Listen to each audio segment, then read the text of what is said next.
গরমের দুপুরে দইয়ের ঘোল খেতে কারই না ভালো লাগে। আর দইটা শরীরের পক্ষে খুবই উপকারী, দই খেলে খুবই ভালো হয়, শরীরের উপকারও হয়। আর সেই জন্যই বানিয়ে ফেললাম দইয়ের ঘোল। চলো বানিয়ে নিচ্ছি এবার আমি। এখানে দেখো, প্রথমেই আমি দই নিয়ে নিয়েছিলাম, ঠান্ডা জলও ফ্রিজ থেকে দিয়ে দিলাম, তার সাথে মিক্স করে নিলাম আর দিলাম বিট নুন। এমনি নুনও তোমরা দিতে পারো, আমি বিট নুনটা এতে অ্যাড করলাম। তারপরে হ্যান্ড ব্লেন্ডারের সাহায্যে আমি একটু ঘুরিয়ে নিচ্ছি। দু হাতে করলে ভালো হতো, কারণ আমি এক হাতে ক্যামেরা ধরেছিলাম, ওই জন্য একটু আমার অসুবিধাও হচ্ছিল। তাও যতটা পারলাম সেরকমভাবেই করলাম। আর দেখো, তৈরি হয়ে গেল দইয়ের ঘোলটা। আর এতে চিনিটা অ্যাড করতে ভুলে গেছিলাম, চিনিটাও অ্যাড করে দিচ্ছি। তোমরা যেরকম মিষ্টি খাবে সেই অনুযায়ী দেবে।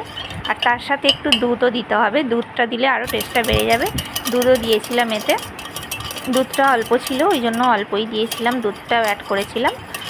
তোমরাও এইভাবে বাড়িতে বানিয়ে ফেলতে পারো বন্ধুরা। যা প্রচণ্ড গরম পড়েছে, একটু খেলেও তৃপ্তি হবে এই জিনিসটা, দইয়ের ঘোলটা।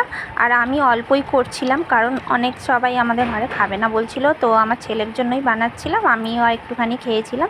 এরপরে আমি দেখো গ্লাসে ঢেলে নিচ্ছিলাম। আমি এই গ্লাস থেকে ঘটিতে ঢালছিলাম, আর ঘটি থেকে এইভাবে আমি মিশিয়ে নিচ্ছিলাম। কি বলো তো, এই একবার গ্লাসে একবার ঘটিতে ঢালছিলাম, চিনিটাও মিশে যাবে, না হলে তো চিনিটা তলায় পড়ে থাকবে, ওই জন্য একবার ঘটিতে আর একবার গ্লাসে ঢেলে নিচ্ছিলাম।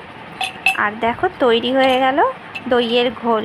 তো বন্ধুরা, কেমন লাগলো ভিডিওটা অবশ্যই জানিও, লাইক কমেন্ট শেয়ার করতে ভুলো না। তোমরা আমার আইডিটা ফলো দিয়ে পাশে থেকো। সবাই ভালো থেকো, সুস্থ থেকো। সকলকে জানালাম আমার তরফ থেকে ধন্যবাদ।